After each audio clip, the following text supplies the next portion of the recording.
Thank you, Sam. I thought you said 70 minutes, so this may go a little long. Well, so I'm the environmental guy tonight, and you're all probably thinking, well, this is going to be a downer. Because it seems like now when we talk about the environment, it's always in a negative context. It's air pollution, or it's water pollution, or it's habitat loss, or species in decline. But I don't want to do that tonight. And I don't want to do it because recent polls and surveys are starting to say that, yes, in fact, it does bum us out. A lot of us quickly go from concern to despair because of a feeling of powerlessness. We really don't know what we can do in the face of some of these seemingly intractable problems. And when we start considering the ocean, this is understandable. This is a vast environment that as recently as 100, maybe 150 years ago, it was virtually unimaginable that humans would have an impact on the entire system. Sadly, today we know different, and we wonder what we can do.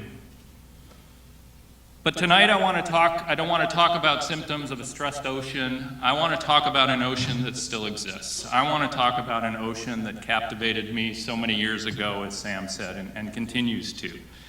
It's an ocean of wonder, an unknown ocean, an ocean of discovery. And as we understand and appreciate this ocean, our needed actions will become more clear. We've used the sea for thousands of years, and for much of that time, we've had very little understanding or knowledge of it. Today, when we look at our detailed navigational charts and our satellite images, we hear about models that can predict El Niños and La Niñas. We have accurate storm forecasts.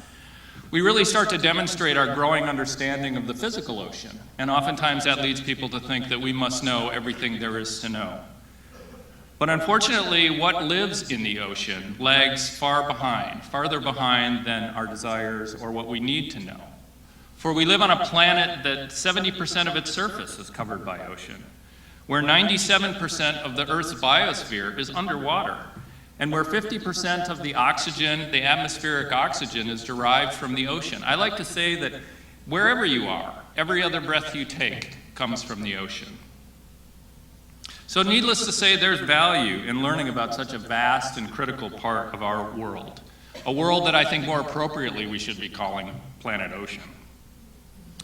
And perhaps surprisingly, it's really not until the current 21st century that we have truly begun the enterprise of studying life in the sea.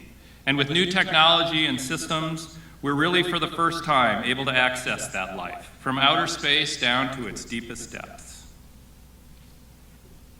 The program I direct at the Vancouver Aquarium is using lines of acoustic receivers, or listening lines, placed on the ocean floor to follow the movements of animals tagged by scientists with transmitters. Each tag, each transmitter emitting a unique ping. And we have learned that life in the ocean continues to surprise us. For example, endangered green sturgeon, thought to just hang out off the mouths of their rivers in Northern California. They're much like salmon, they swim upriver to fresh water for spawning.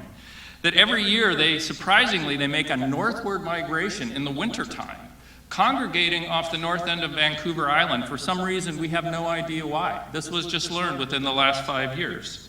And then every spring, early spring, about February, they quickly swim back to the mouths of those home streams. And scientists never realized this because nobody was looking in winter. They were just gone. So if we don't even know where animals live, how are we to conserve them or recover species? With our program, if we can find additional funding to continue it, we hope that we'll be able to learn more about what makes this region such a rich place to live. What physical and biological conditions connect the orca, the salmon, and the herring, and how do we avoid or fix a disconnection? But it's not just here. Scientists around the world are using technology in new ways and answering questions about life in the sea. Like the discovery off the coast of Chile of a mat of filamentous bacteria the size of Greece. Or the discovery of rediscovering species like this Jurassic shrimp that was thought to be extinct for 50 million years. Or finding new species like this kind of iconic Yeti crab, a brand new species discovered in 2,200 meters of water on a hydrothermal vent south of Easter Island in the Pacific. In fact, we're discovering new life on Earth today at the highest rate since scientists began to systematically describe life on Earth 250 years ago. We still live in the age of discovery. From 2000 to 2010, the decade-long Census of Marine Life, and one of the largest scientific efforts ever undertaken, set out to explore life in the global oceans. Recruiting over 2,000 scientists from more than 80 countries, the census sought to assemble and better organize what we know about life in the ocean, to shrink the unknown about that life, and to specify and maybe even quantify what might be very hard to know or maybe unknowable. So how do you start an endeavor like that?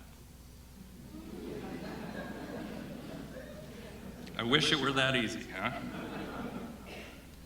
During the census decade, investigators from our program and others embarked on hundreds of cruises, and in addition to nets and our acoustic lines, employed cameras, sonar, tags that stored observations and then communicated those to satellites, as well as manned and unmanned undersea vehicles.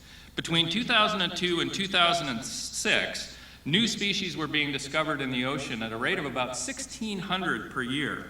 And of the 250,000 species that we now know about, the new estimate is that there may be as many as 1 million different species living in the ocean today. And that's not including the microbes like bacteria. So for each one that we know about, there are 3 that are yet to be discovered. So in terms of diversity, we have merely scratched the surface. This graph represents the level of observing effort in the world's oceans with depth. As you can see by the amount of cold colors, the blue and the whitish colors, the vast midwaters of the ocean are virtually unexplored, yet represent the highest habitat on Earth by volume. We have placed about 14% of the Earth's land mass in some kind of a protected status, whereas in the ocean, less than 1% is protected. There's much work to do here and around the world.